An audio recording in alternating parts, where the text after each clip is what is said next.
বিদেশে থাকা অবস্থায় বিদেশ চলে গেছে সরকারি বিদেশে গেলেও উনি বাংলাদেশকে কখনো করে নাই ওনার থেকে ভিতরে চিন্তা চেতনায় বাংলাদেশের জনগণ বাংলাদেশের উন্নতি বাংলাদেশের জনগণ যে কারণে 17 বছর আগ থেকে উনি বাংলাদেশের মানুষকে বাংলাদেশের জাতীয়তাবাদী উনি দিনে দিনে তৈরি করেছেন এবং আজকের যে জুলাই যে বিপ্লব আন্দোলনের যে আন্দোলন হয়েছে আজকে যে বিদায় হয়েছে সেই বিদায়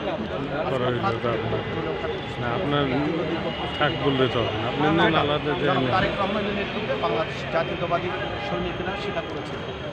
আজকে 17 বছর পর উনি দেশে ফিরে আসলেও ওনার প্রতি মুহূর্তে প্রতিদিনই এ দেশের মানুষের বিভিন্ন প্রান্তে প্রান্তিক জনগোষ্ঠী থেকে শুরু করে তৃণমূল নেতাকর্মী থেকে শুরু করে বাংলাদেশের প্রতিটি জনগণের সাথে ওনার যোগাযোগ ছিল সার্থক। অতএব দেশ নিয়ে ওনার চিন্তা চেতনায় সময় দেশ ছিল। আজকে ওদের দেশ থেকে উনি বিচ্ছিন্ন ছিল না, আজকে উনি দেশে আসছেন। আমরা মনে করি এই যুগ সন্নিবেশকালে বাংলাদেশ জাতীয়তাবাদী দলের কোনো অপরিহার্য না। আপনারা রাগ অভিমান যাই করেন, আপনারা যত যুক্তি তর্ক দিতে বুঝান না কেন, আজকে বাংলাদেশের এই মুহূর্তে দেশকে স্থিতিশীল, দেশের স্বাধীনতা সার্বভৌমত্ব রক্ষা করতে উপরন্তু দেশে অর্থনীতি সমৃদ্ধি আনতে গেলে এই মুহূর্তে একটি শক্তিশালী রাজনৈতিক সরকার গণতান্ত্রিকভাবে নির্বাচিত একটি রাজনৈতিক যেটা এই মুহূর্তে বাংলাদেশ জাতীয়তাবাদী দল দিতে পারবে। কারণ বাংলাদেশ জাতীয়তাবাদী দল অতীতে তাদের কোনো প্রভু দেশের বাইরেও ছিল না, দেশের কোথাও ছিল না।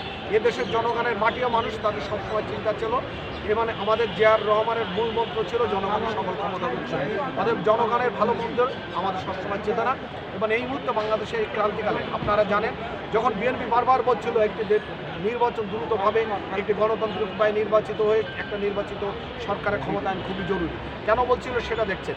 আজকে বাংলাদেশের যে ষড়যন্ত্র চলমান, আজকে বাংলাদেশের সকল ষড়যন্ত্র আজকে নির্বাচনকে ব্যাহত করার জন্য চলমান।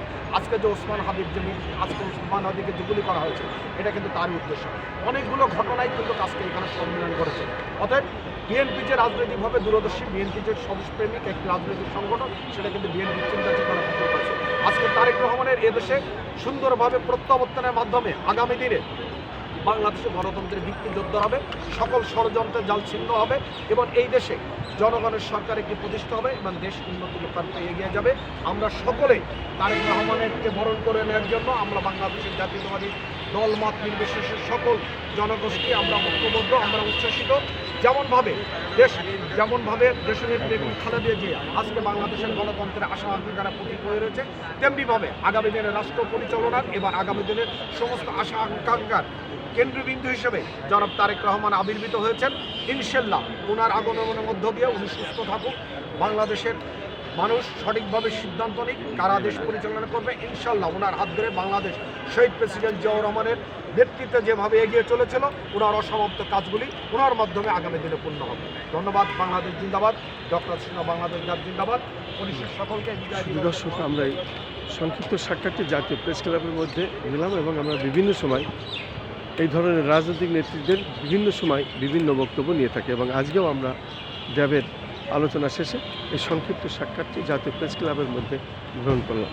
আমি খন্দকার মাসুদুজ্জামান, আমাদের চ্যানেলগুলির পক্ষ থেকে ধারাবাহিকভাবে এটা আমরা সাধারণত করে থাকি, তারই ধারাবাহিকতায় আজকের এই সংক্ষিপ্ত সাক্ষাৎটি।